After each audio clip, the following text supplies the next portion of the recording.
We come to the 51st out of 52 presentations for 2014, the Parayana, the way beyond, the way across, Parayana.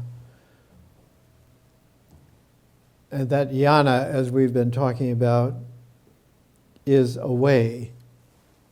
And the classic understanding 2,000 years ago is that this is a great way. It's a high way. In this year, we now are just the morning before the winter solstice.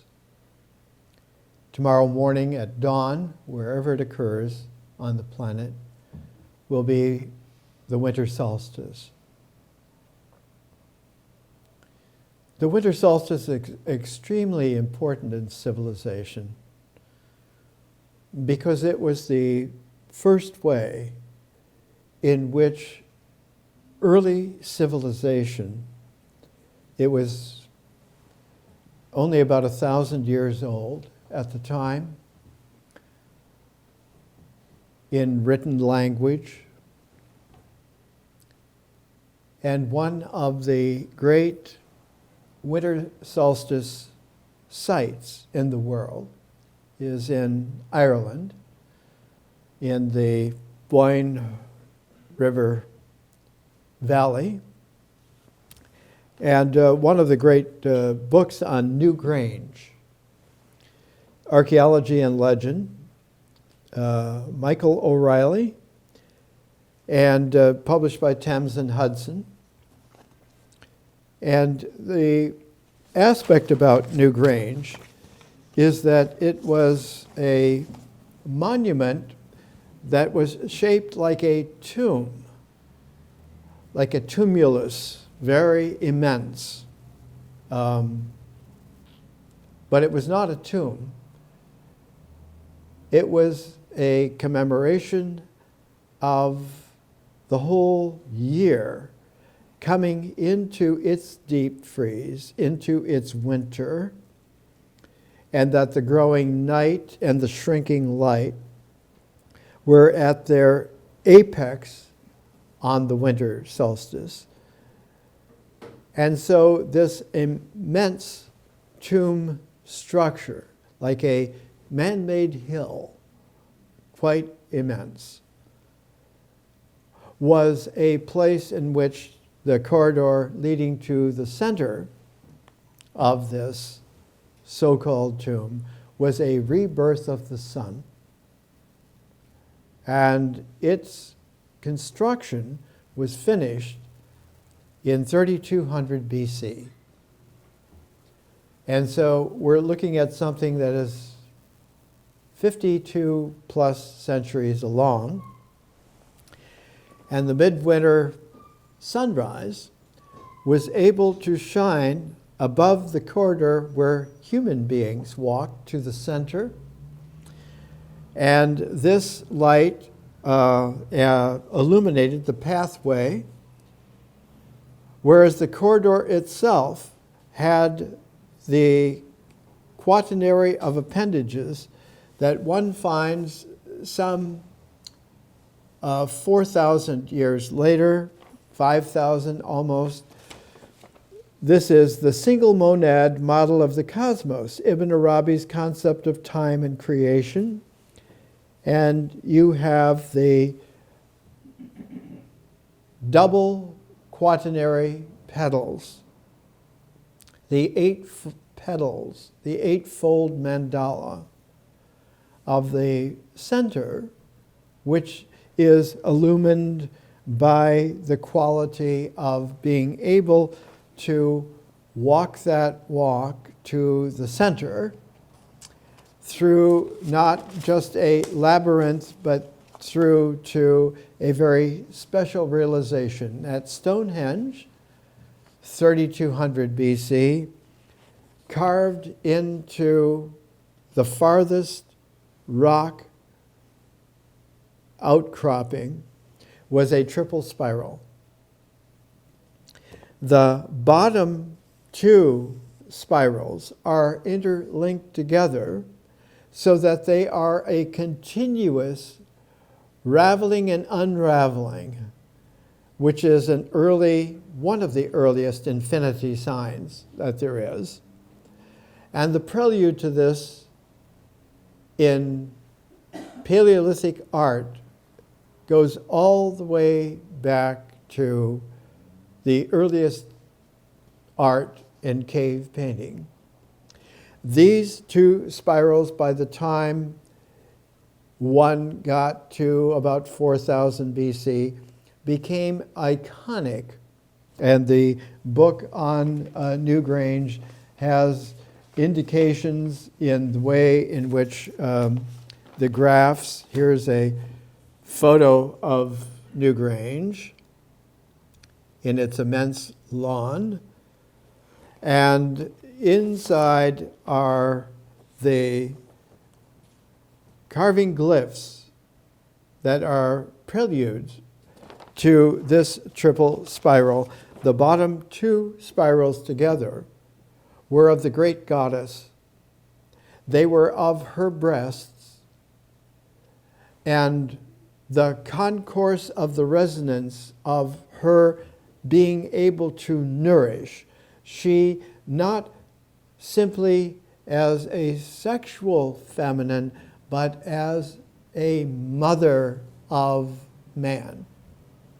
That all of the continuity of families, generations, the species, etc., came from her willingness to accept the masculine into her deepest self, her womb, and to harbor the growth of new life, of the fetus, and to go through the birth, trauma, and that all of this is the essence of wisdom. And the triple spiral is that the upper spiral is a masculine understanding of the significance of the paired spiral. So that the triple spiral, some 3,300 years later, was the thrice greatest Trismegistus wisdom teacher. And so we're looking at something where the ability for women, for the feminine, to hold their fertility in play for an acceptance in selection at time to give then the long gestation and the final birth and the realization that this is the, if there is an archetype, this is the archetype of life.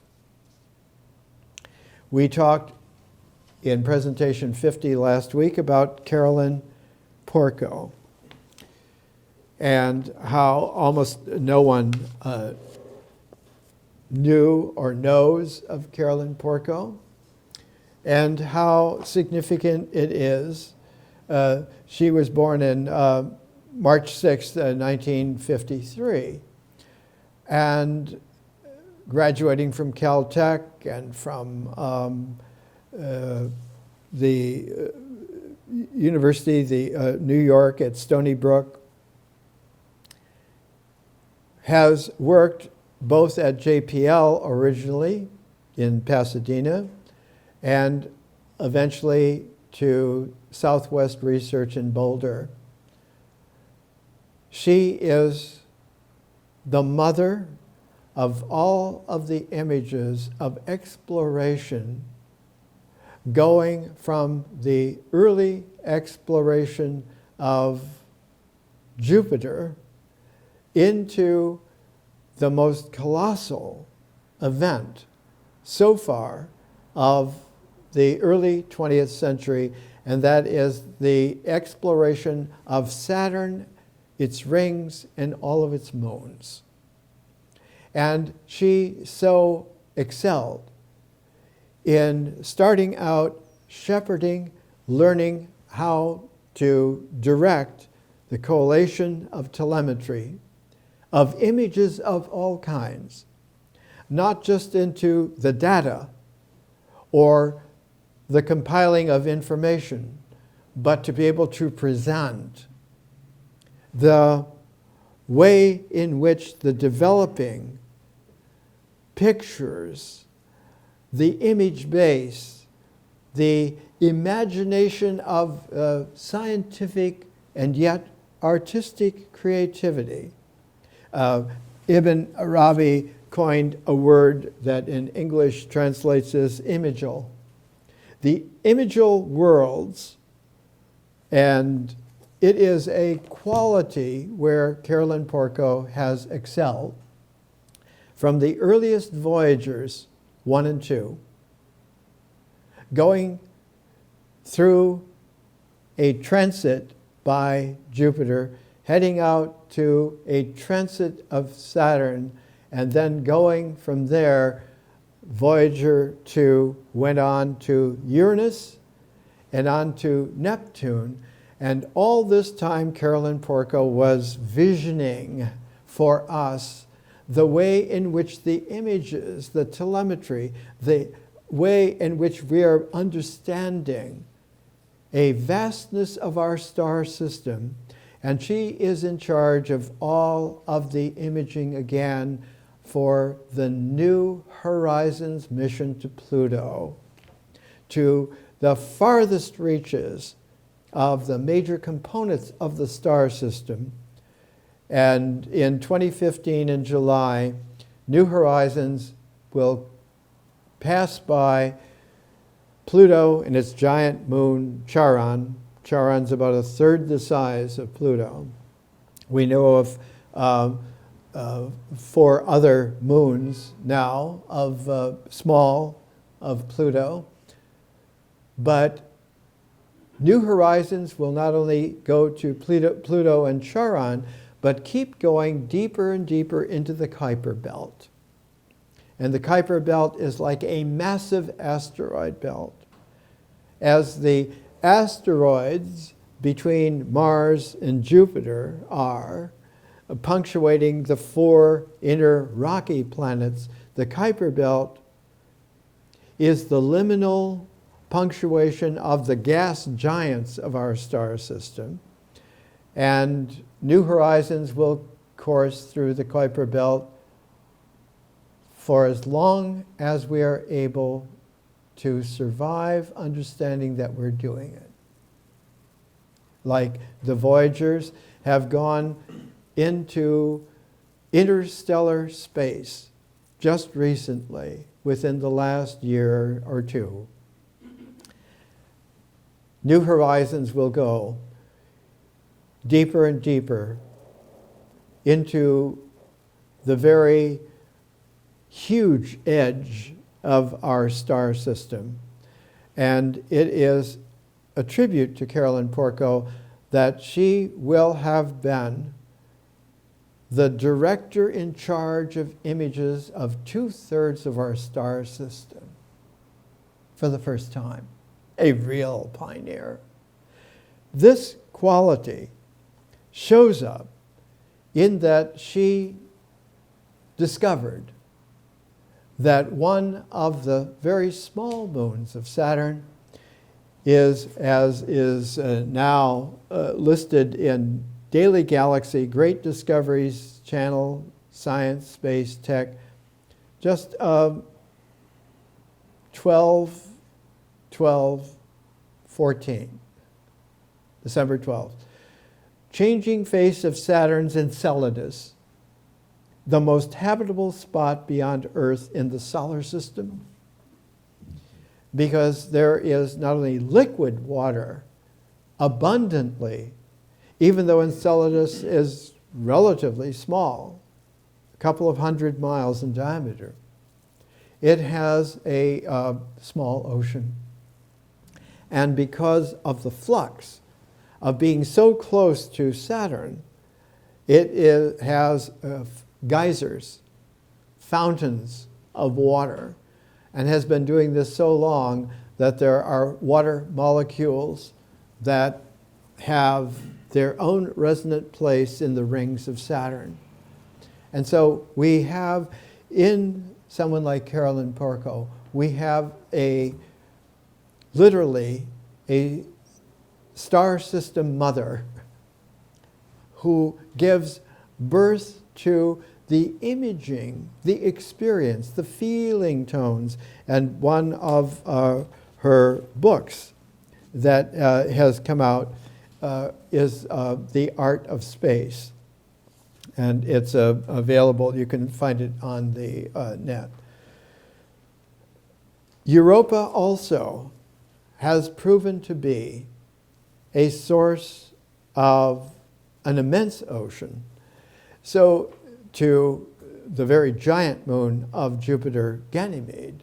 And so we begin to understand that there are oases of life available throughout the star system that are affine to organic life, and on into the Kuiper Belt, where we are understanding more and more that not only in the Kuiper Belt is there abundant water. The comets from the Kuiper Belt coming in carry a great deal of water. Many of the bodies have frozen water, ice, on their surfaces, most likely Pluto also. But Pluto, like Europa, has a reddish hue in the latest Hubble telescope high-power images, and from the 10-plus meter Keck telescopes and those in the Chilean Atacama Desert, we know now from looking at the intertwined red canals of Europa, that these are probably residues of organic life. And so Pluto may be covered by the precursors of life in organic compounds, and we will find out in July of this coming year. All of this, from Newgrange to Carolyn Porco, is an indication of civilization coming to understand where it is, what it is doing, and the relationship is growing that we are at home in an immensity. That our home is no longer this tribe or that group or this nation or this gender or this religion or this, that, and the other. We are not a pastiche either, but we are a vibrant resonance of an immensely expanding conscious community that has a harmonic that extends obviously not only in our star system, but any star system one can see, and many galactic structures that have billions of star systems. And so we live literally not as an outpost of rarity, uniqueness, but another oasis in the vastness of space-time. Our Parayana has brought again and again that the great way beyond has its rhythms, its punctuations, and that one of the large-scale structures of civilization, I've been talking about it since paired phase transforms in 2008, 2015, the future and the new past will be the 8th year of an annual cycle since finishing the Learning Civilization double program, available now my wonderful wife, Nisa, who has made this app of the Learning Civilization. It is available. And we will have it out fairly soon. It is a quality in these annual presentations of taking harmonics, resonances of the learning civilization and showing that they continue to expand, that the double spiral is a spiral of a paired chirality, a chirality of being able to go within, not only to the subatomic, but to the subparticality, into a fertile zero field. Not a 0 point, but a zero field. Points evaporate spontaneously upon entering into that field, but spiral out in a balance, in a symmetry, to not only the very large, but larger than large, into a field of infinity. But just as the integral field is a zero field of nature, the spiraling out is an infinite field of consciousness.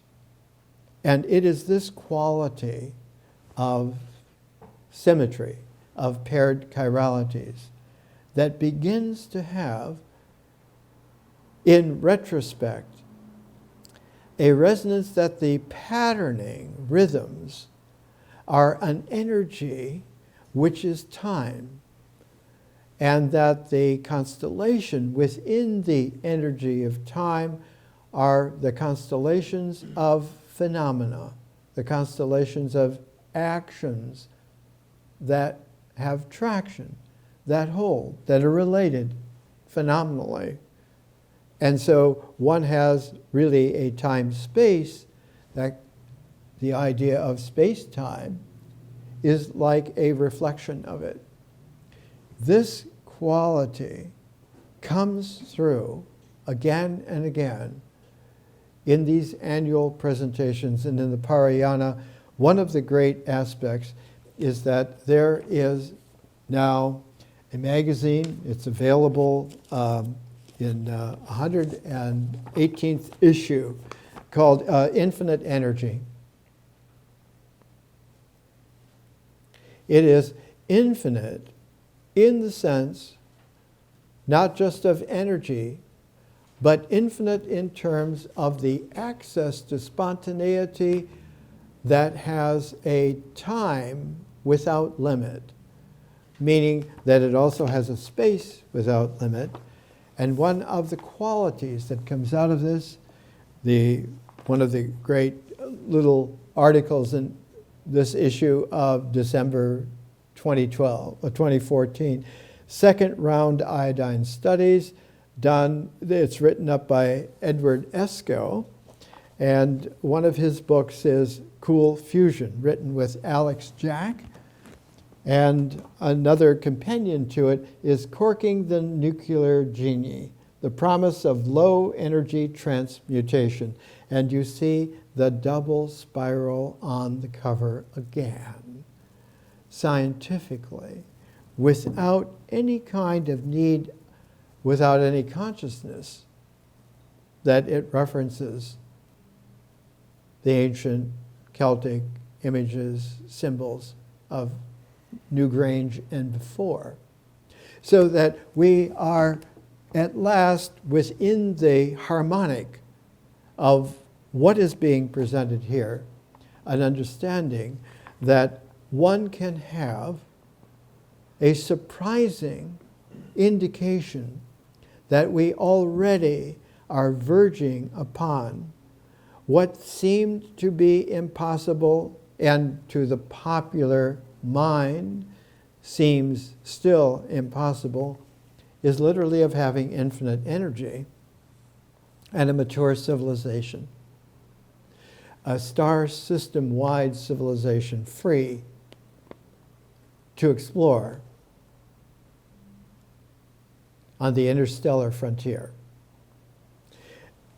Second round iodine studies, Ed Esco and Alex Jack and their co-frères have a small series of labs in the Berkshire Mountains of western Massachusetts, but also in Maine, southern Maine.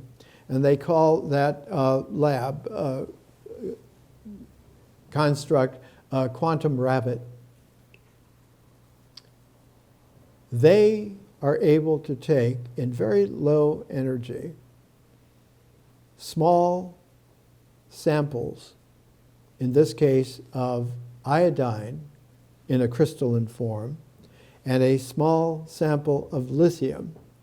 In the elements chart, the assigning of atomic number to iodine is 127, to lithium is 7, very early on. Stars generate not only fusion from hydrogen, but they make helium and they make a small amount, trace amount of lithium. 127 for iodine plus 7 for lithium would equal 134 on the chart's numeration, and that would be barium. Barium is able to have a number of isotopes where certain electrons are stripped off and one gets an ionization. The ionization of an element then has several different varieties. For barium, there are 5 or 6. They're able to show that with a very low room temperature application of analysis, that there is a minute and yet a measurable trace of the way in which there is a transmutation going on of elements within these small groupings. This happens on the very large scale at the very same time, not only with the development of the unmanned missions going out, so that the entire star system, not only New Horizons going to the farthest reaches, but Dawn going to the asteroid belt, just as New Horizons going to the Kuiper belt, Dawn at the very same time is in the asteroid belt, at the very center of 4 rocky planets, 4 gas giants, already has spent over a year around the second largest asteroid, Vesta, and sent back material. Last week I presented one of the latest issues of Icarus, the International Journal of Solar System Studies, all devoted to the reconnaissance of Vesta. And about the middle of next year, Dawn will come to Ceres, the largest asteroid, which also has a kind of a fuzzy quality which shows that it also has an overlay of something that may be ices, maybe water ices, who knows? So that with Dawn and New Horizons at the same time, the middle and the farthest that we have reached of our star system, a quality of differential consciousness has matured through prismatic persons, so that a kaleidoscopic consciousness of history has allowed for science to emerge more and more mature, so that one is able to understand now that we have an incredible refinement of quality. In the Daily Galaxy, just yesterday, also the voyage through the local interstellar cloud. different from the chemical makeup of the solar system. And the scale is many light years. The nearest star system to us, Centauri, not only Alpha but Beta Centauri, which we've discovered has a very large planet, Earth-like, rock-like. And there is also a smaller pair at Centauri.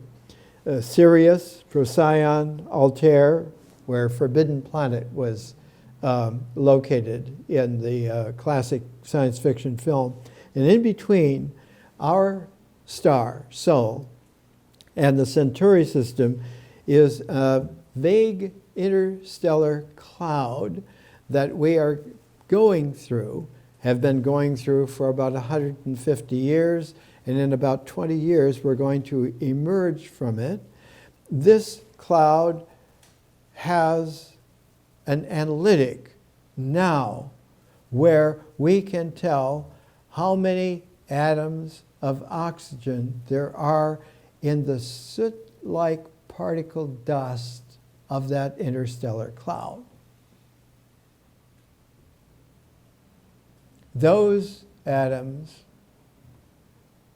have only about 20 atoms of oxygen per speck, whereas in our star system, those kinds of specks are analyzed to have 74.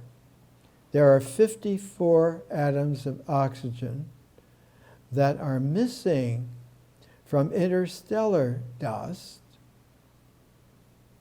and there might be one particle of dust for every severals of cubic centimeter space. It's very, very wispy. Smoke would be a dense fog compared to it. Our ability to analyze scientifically by the beginnings of 2015 are this refined. Why we cannot mature as a civilization is becoming more and more apparent. We are out of sync with our time. We are not living in the time that it actually is, and that its isness is not a present moment, but it is an energy maturity of presence. And without the ability to have a differential conscious visioning access, without the development of a prismatic person, not a crystal but a jewel, that has the creative imagining of an artist and the continuity of accurate remembering of real history, and thus the accuracy to any degree of specificity whatsoever of science. Our maturity as a species in not just the universe, but in the cosmos with all of its other dimensions, does not obtain, except for a few, not just the rare few, as it used to be, but by the tens of millions of sophisticated, matured men and women of all kinds. This work is a newsletter to invite them to get to know each other through a prismatic, not a focus, but a scalar. And the Learning Civilization is an exemplar of how that particular scalar has been represented, reworked, redone for several thousand, more than 6,000 years now, for our species on this planet. Has nothing to do with being manipulated or taught by others. We are growing up to be mature in a way in which we are the teachers. We're the guides. And the purposeful truncation of our maturation, particularly at this juncture, is meant to keep us from growing up. Because we are no longer fodder on any dimension in any way, nor are we fodder users. We will be really free, and quite soon. We're going to take a little break and then we'll come back.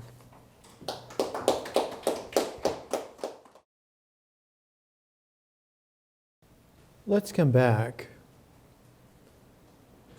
We're talking about the maturity of our species. We're talking about the maturity of our civilization. We're talking about the exploration of the star system coming to a great harvest. And how amazing as it is, there is such a thing, such a person, as a woman who has been a director of imagery of the exploration of 2/3 of our star system,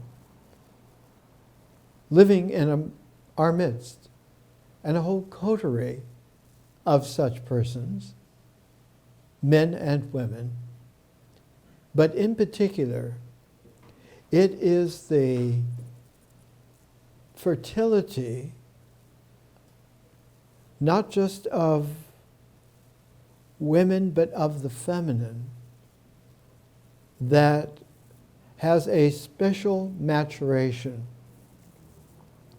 It is a maturation of continuity, where the maturation of the masculine is a tenuity of structure. The masculine prefers an integral structuring. Their idea of a solution is, will it work? Will it stand up? Will it stay where it's put? What can we do with it? Buckminster Fuller, the inventor of geodesic domes, called the structure of a dome geodesic is a tensegrity, like an integrity, like an integral brought into a structure then that is workable.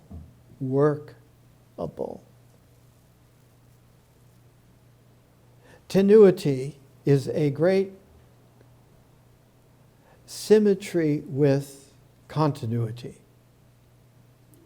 And continuity is like the energy that is able to flow, like the chi that is able to concourse.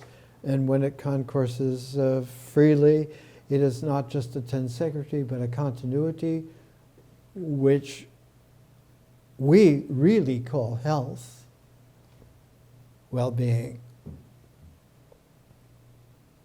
This great complementarity is what the Learning Civilization program in its paired years is all about. A square of attention as a model of the way in which the first 4 seasons make a year that then is a frame of reference, 2014. The 4 seasons of that year. The 4 corners of that square, those angles, those sides, giving us a frame so that one can then have a place to put the picture. That all of this adds, and here is the square of attention. Whereas the chirality of that, left-handed or right-handed, some 90 degrees either way, is the horizon not of a square but of a diamond pair. That diamond pair is a diamond of not attention but attentiveness.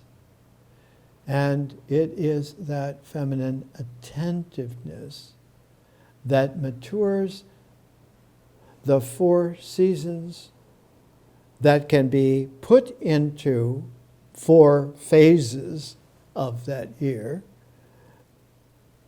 It is the attentiveness that sees that there is a balance of chirality that magnetically is able to be a diamond of attentiveness, of consciousness, that has not a cycle, but it has an ecology. It has a continuity. And that the complexity of its flow can be whatever complexity is happening. That is how it works. And out of this come the forms of art and the forms of science. So that the 4 seasons become phases in a square of attention, in an integral cycle. A circle, a square, a focus.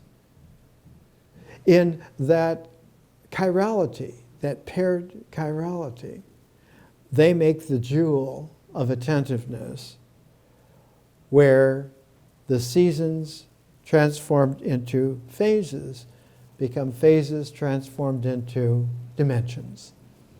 And it is the complementarity of 4 integral phases and 4 differential conscious phases become dimensions that give us what is classically called the eightfold, the noble eightfold way.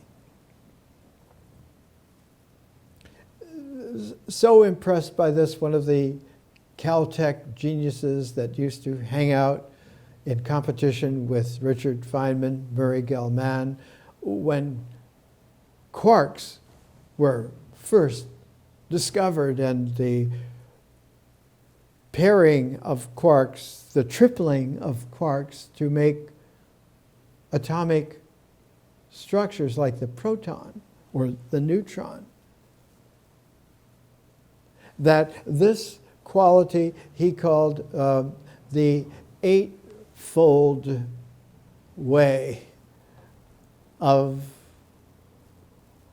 what became quantum physics. We did a book with that title, The Eightfold Way. The beginnings of written wisdom in our civilization on this planet, in this star system, were by a woman, Enneaduwana, the daughter of Sargon of Akkad, of whom we've talked many times. In the first written language, high poetic, she was able to take a hymn for each of the 42 different Sumerian city gods, goddesses of this temple, of that temple, of the different presentations, sects, rituals, and so forth, and weave them together into a fabric of the 42 temple hymns brought together as that expression that there is a harmonic here, not a competition, but something deeper than a cooperation, there is a new weave, a new complexity to the fabric of life. And her 42 temple hymns is that document that for more than 1,000 years was like the big literary event that allowed for written language to make people literate, literally.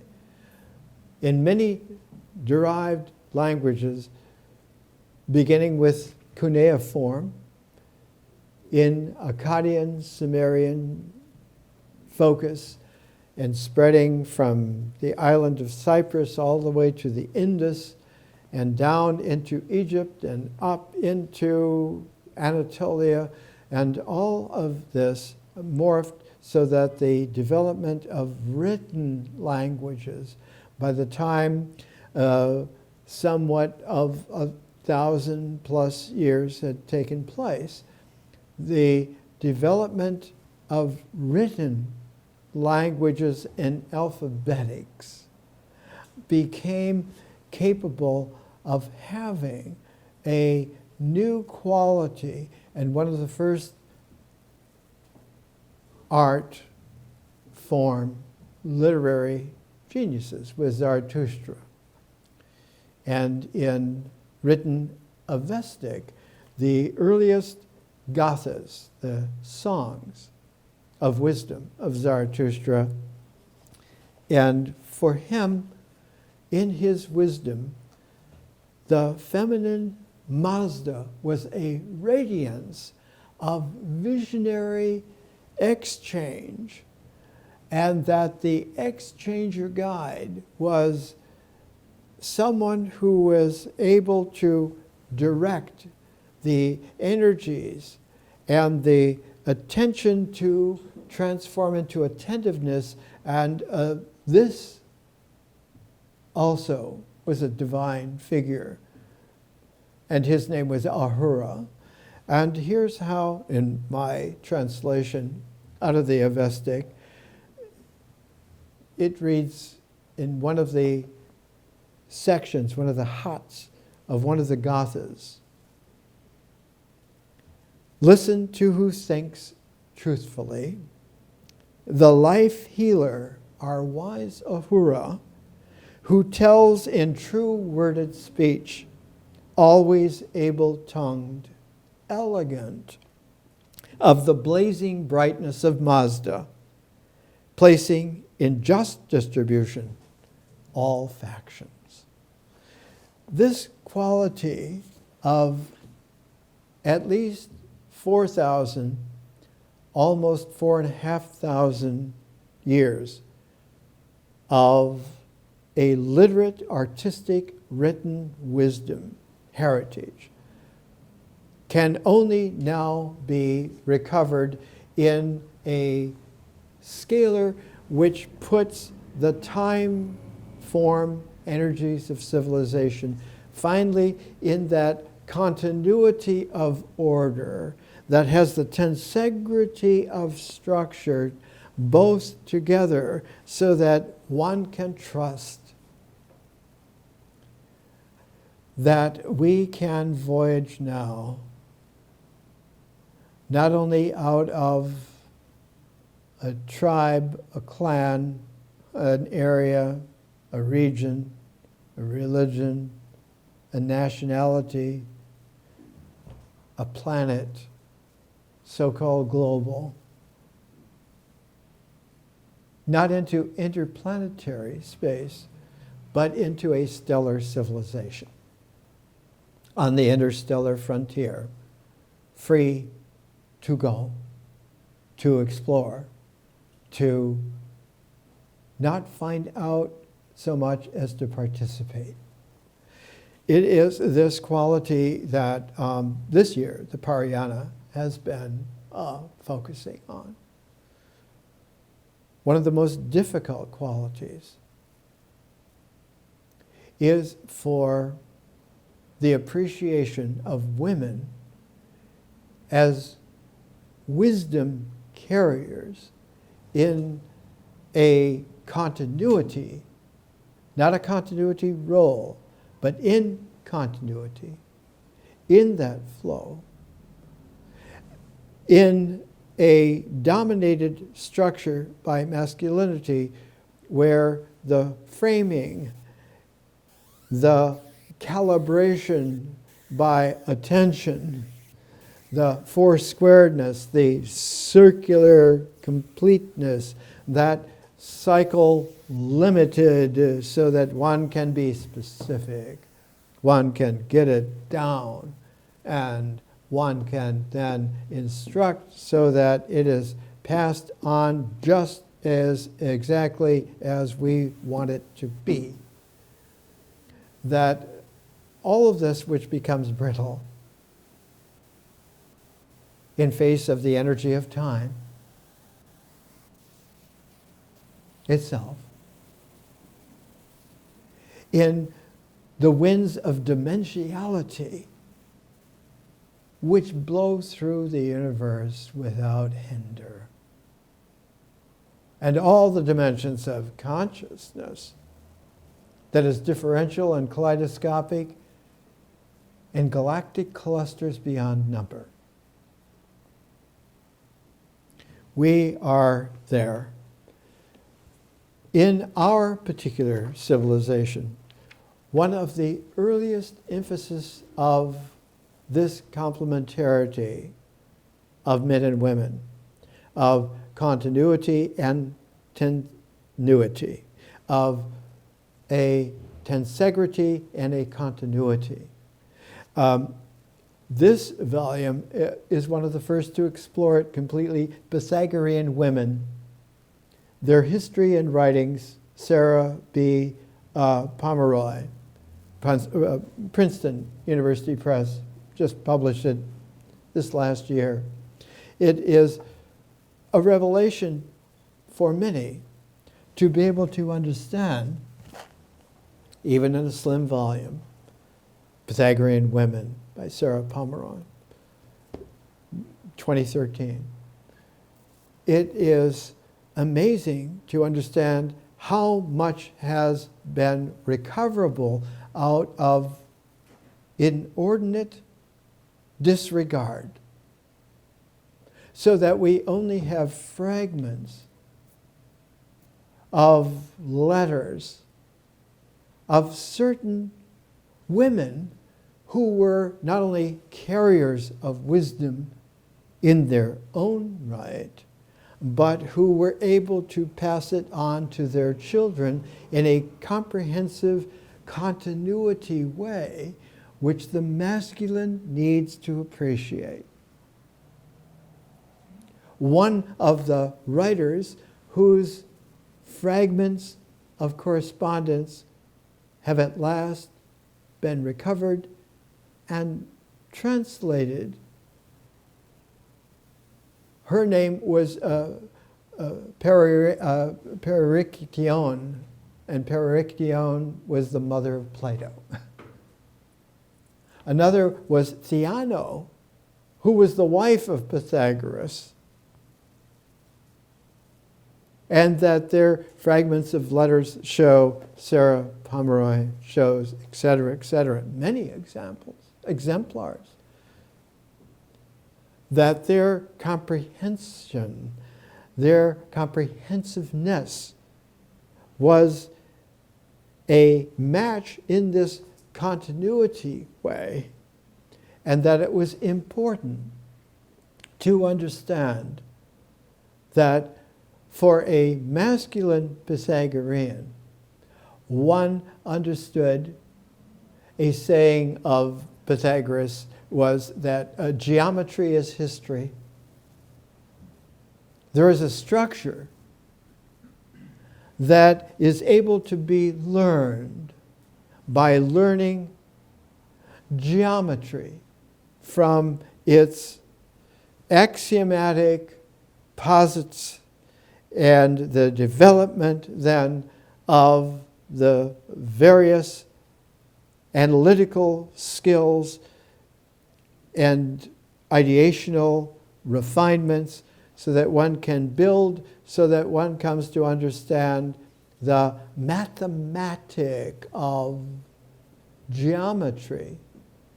The sophisticated Pythagorean had gone through a 5-year probation of silence, in which they developed ears to hear, learned to listen. They were called the kousmatiki, those who can listen. Attentive. Square of attention become attentiveness. They hear. And when 2 or more human beings hear each other for the first time, a dialogue replaces a myth, a mythos. And it is the ability to hear the other and speak to the other, who can hear you, so that the otherness becomes a flow in the continuity of togetherness. Many times in Plato's dialogues, Socrates will say, we cannot learn anything until we become companionable together. He learned this from a Pythagorean woman named Diotima of Mantinea, who taught him that this togetherness, this learning together, is the continuity so glibly called love, so structurally abstract that, well, love, yes, love is a spirit. The continuity of spiritual sharing is a secret that is kept not in the most secret structure, but it is the opening of structureness to its disclosure that the inner space of that structure and the outer space of that structure are not the same space. They are the field within which that structure had its phenomenality, its tensegrity, its integralness, and that by being able to appreciate the living field of its spaciousness, one gains a freedom. So that an architect that was contemporaneous, a little bit before, generation or so before Buckminster Fuller with his tensegrity, was Frank Lloyd Wright, who learned a great deal from the women in the Wright family. The Wrights were from Wales originally, and the whole cluster of Wrights settled in southern Wisconsin, on the Wisconsin River, Spring Green it's called, and a very pleasant valley through which the Wisconsin River runs, about 200-300 feet wide. And he learned from the women how to take his engineering learning from the University of Wisconsin in Madison, about 40-minute drive away, how to turn that into architecture. And the first thing that he built was a windmill for 2 of his aunts that ran a school for the children in that area.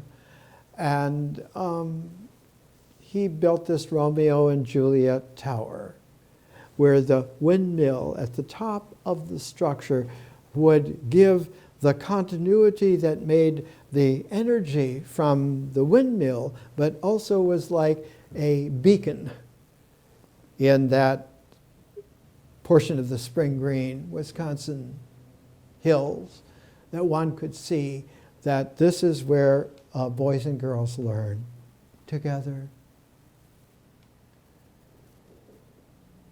And one of the great aspects of that was that that school specialized in having boys and girls who played musical instruments and together would play music.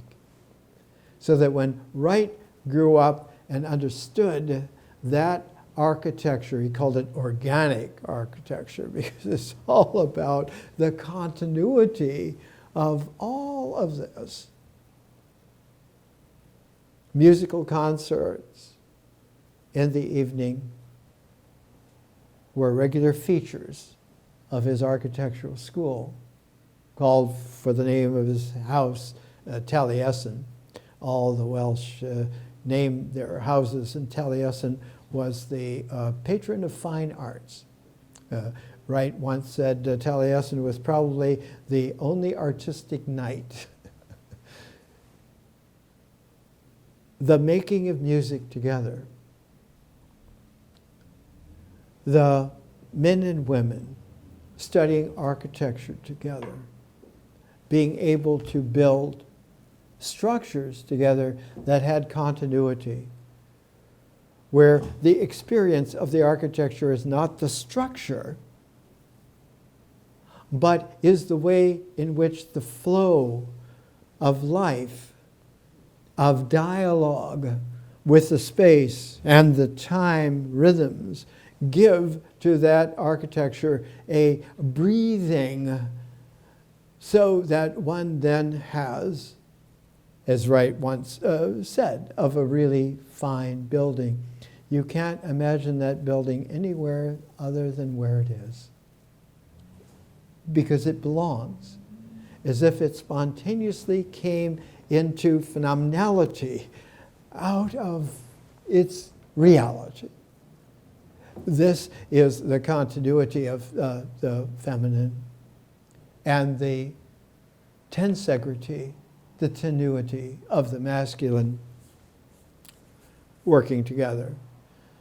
Later on, one of his first structures that featured the elongated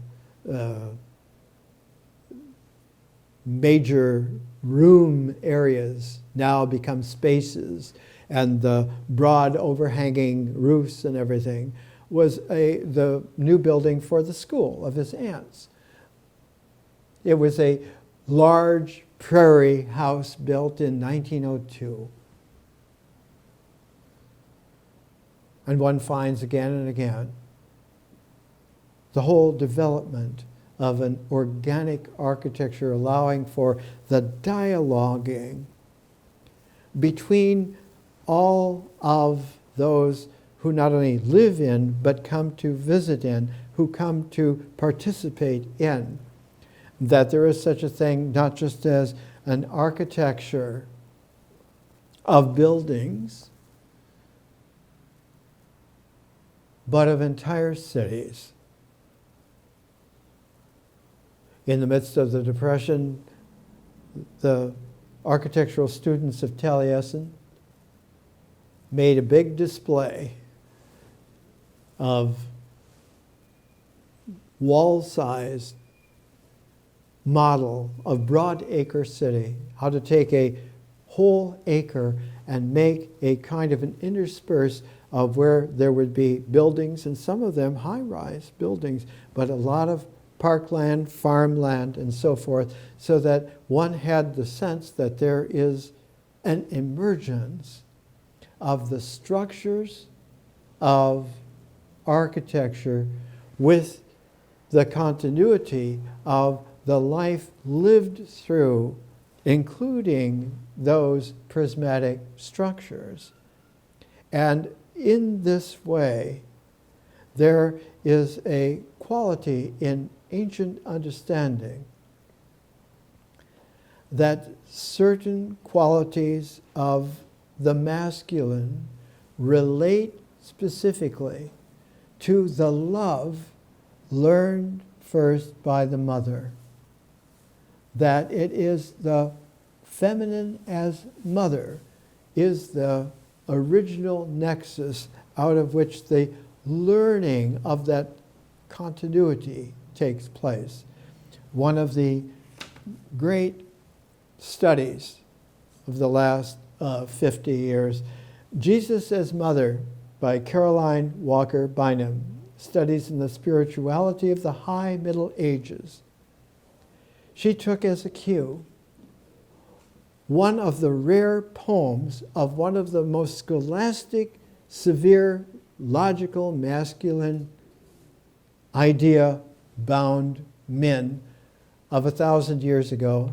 His name was Anselm of Bec. He's usually called B-E-C. And Anselm is famous in philosophy courses for the last several hundreds of years. He wrote a poem where he envisioned poetically Jesus' care is that of a mother. And out of that insight, which was a millennial insight, he lived about 1,000 years ago, blossomed a movement that in the 1100s became the appreciation of Jesus' mother, Mary, the Virgin Mary, as mother of Jesus. And in that Marian quality of development came a whole new sense of the dialoguing, the participation, the love in a structural way of expressing this. And out of it came the High Gothic. The buildings that were higher, grander than one would be expected to build, because the dynamic was put in an early form of tensegrity throughout the entire structure. And as long as the walls did not buckle in or out, the structure would stand. And so the structure went to the outside in what were called flying buttresses. They were like architectural wings that took the tension of the building's compression and distributed it to the earth and allowed for the structures to soar. One of the Gothic cathedrals was almost 15 stories tall inside. The great exemplar of that is Chartres Cathedral in France, south of Paris, hour or so in driving. Dedicated to Mary. When it came time in the early 20th century for the first historian to understand that one can take the processes of a universal phenomenon as phases, and that by taking them as phases and putting them into an expression of time forms in civilization. His name was Henry Adams. And he got his insight when he was in Chartres Cathedral, and he had just come from a monument off the coast of France, Mont Saint-Michel, a hill made with cathedrals rising to a big Gothic pinnacle on this structure. And when the tide comes in, it's an island, and when the tide goes out, it's on a huge beach. And from Mont Saint-Michel, he went to Chartres, and in Chartres, he understood this is a Gothic pinnacle of the quality of love in civilization. All of this effort, because it not only was done once, but twice. When Chartres was first finished, within a very short number of years, it had a massive fire and had to be rebuilt. And so everyone who had spent generations building it in the first place went back to work and rebuilt it again better than ever. And in that, Henry Adams, the grandson of the 6th President of the United States, John Quincy Adams, his great-grandfather was John Adams, the 2nd President. Henry Adams understood and wrote it up in a classic book, Mont Saint-Michel and Chartres, that towards the end of his life, his brother Brooks Adams published a book of Henry Adams' essays.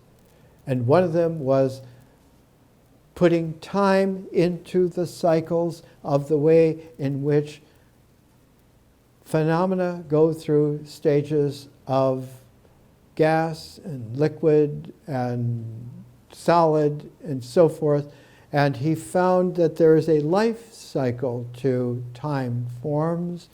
And he saw that the time forms of this civilization that Chartres was the pinnacle of built up to that apex and now has been building down from it and comes to an end.